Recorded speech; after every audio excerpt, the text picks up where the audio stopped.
I think in our culture and how we're wired as people, we want to find solutions. If there's something missing, we want to go fix it. And we see the opportunities that could fix things or bring a solution, and we're either intimidated or figure it's too big of a task, or we're resistant because there's fear or apprehension. And then the third response is what we need, especially as believers, in trusting and walking faithfully with God. It's less about going out and trying to find it as it is being who God has called you to be, period. If we don't find a place of peace in asking the question, God, what do you want me to know? And be okay with where that leads, then we're going to forever be dissatisfied with whatever we try to find when it comes to calling.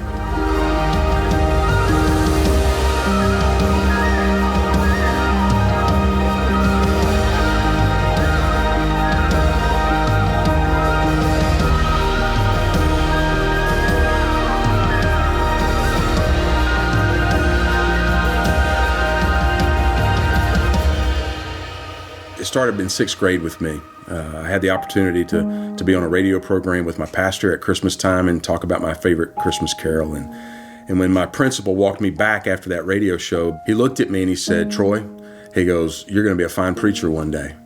I thought, there's no way. You can forget that. That's not going to happen. And looking back, that was definitely one of the first indicators that God was saying, listen, I have something for you. Halfway through my senior years, when we had a missionary that was speaking that day, and I don't even know what he was speaking about. I just heard surrender, let it go, let me do this. And I remember going forward and Coach Zeller, John Zeller, was waiting, and he said, do you want to do basically what the speaker had said? I said, no, sir. He goes, why are you here? And I said, can I just tell you why I'm here? So I shared with him, we prayed, and it all revolved around really that sixth grade message that God had something that he wanted for me. And I was resistant. I finally said, it's whatever you want. I didn't realize what that really meant, because there's always so much packaged in God's plan, because Isaiah 55 tells us that our ways aren't his ways. That next year, God used so many different things in my life to really continue pushing me and giving me the vision for where he was sending me. And it ended up with me coming to Liberty University. Then January of 1988 happened. And that's when I met Carla. So Dr. Falwell was on television, and there was a commercial for Liberty, and I just knew in my heart there was a compelling that's what he wanted me to do. And what God had in that calling to just even go to surrender to him, but then to surrender to go to Liberty. And it's where I met Troy. And then is where God built our family. That word surrender is, I think, an overarching thing. I think what you're called to do sounds like an active word, like there's a call, but what you're invited to be a part of is a continual process of just laying yourself down. Yeah. Taking your hands off of something that you might try to build or fashion. And then after we got married, it didn't take long, and next thing we know, we're expecting a baby. That first year of marriage, back in 1991. And things they seemed to be not going well very soon. We went, saw the doctor, and things continued to move in a not a favorable process. And so we lost our first child through miscarriage. That definitely hit us in a way that I don't think we were expecting. And wondering, and it's one of those moments when you ask questions, okay, wait a minute. You put us together. We definitely want to have a family. We want to be parents. We want to, train up kids and be able to love our kids and do all the things that we know you've called us to do. But yet this is not happening. And so, yeah, we had that occur, and it was followed by another miscarriage. And so then that same year, God specifically reassured me, my heart belongs to him. And he doesn't intentionally create hurt in our hearts that's arbitrary. My heart is yours, always has been. And that means even if it requires me to hurt, I trust you with it. And that really bring us to a point, I think, where we were more open, not just to adoption, but open to, God, whatever you want to do to grow our family, I our hearts are yours, whether it's in pain or it's in celebration. It's also our family. Whether you grow our family, it's you that does this. I am convinced that as any of us answer a call that God places on our life, it's God that does this. It's never us. For us, it is that overarching theme of surrender. And in recent days, God's really impressed upon me that when I come home, I've put my hand to the plow, whatever that is. And when I come home, I'm going to take my hand off because it's His. And we want Him to continue to have it. Man, that was several years after we had our miscarriages. And then in 1996, God just had our paths intersect with Miss Ruth Towns, who was the director of the adoption ministry here and the godparent home. She walked through the church office where Carla was working, and we had our faculty Christmas party. And at that party, she talked to her at length and said, well, you guys, have you ever considered or thought about adopting? We are always interested in looking for just young couples that would be great parents. We started an application and realized all the money that was involved. And we just said, I just don't think we're there now. We're not ready for that. We're not financially prepared. And we put it down in January. And then in September, Mrs. Towns walks through that church office and says, I never saw your application.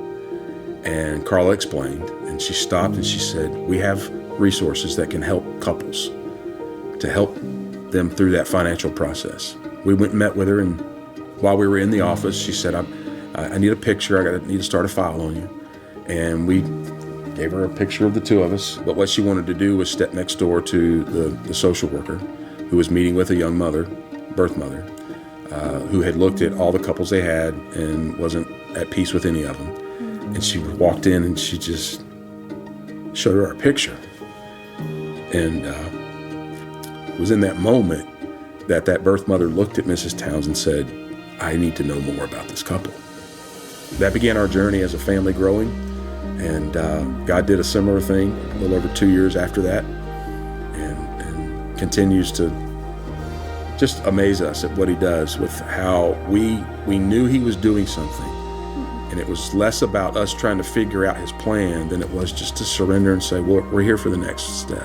I just think about how God used the normal course of our lives to bring about something for us, and that oftentimes calling, when you think about what the Lord is doing, is not this abstract idea of something we have to muscle up, but something that He uses just the mundane. And so our calling was born out of a lot of suffering. Yeah, that's true. And we too often skip over the suffering, and we also may not even have a clue that, when we explain suffering and we understand the word passion, those two are connected. Far too often we talk about what we're passionate about as what are you excited about? But passion brings into that definition of compassion, includes what are you willing to suffer for? We didn't see that going into it. No, nobody signs up for We're passionate about adoption because we have suffered in the process where God used adoption to grow our family. Adoption is this beautiful picture of both joy and pain. So when you think about it at its essence, that someone is surrendering their child.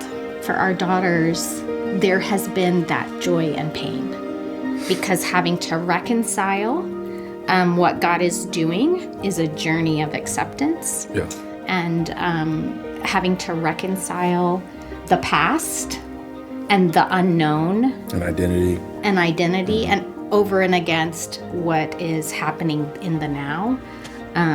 That's been a journey for them. Ultimately, it is a reflection of what God has done for us. Mm-hmm. And they get to be these two individuals that are tangible demonstrations of what God has done in our lives with the cross and how He has taken us and made us part of His family. And I hope that God gives them that opportunity and that they see it and step into it, to be able to tell the story of how their lives have been orchestrated by God through adoption into this family right here, but also to tell the story of how every person is invited to be a part of God's family through adoption as sons and daughters of the King. Mm-hmm. Those adopted children of the faith through Jesus Christ also are joint heirs now with Jesus Christ, the Son of God.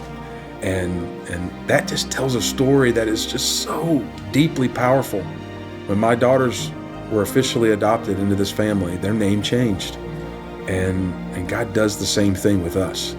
And Acts 4:12 tells us, there is no other name under heaven given among men whereby we must be saved. And I think adoption gives us that open door to tell that story, and it demonstrates it so vividly and powerfully.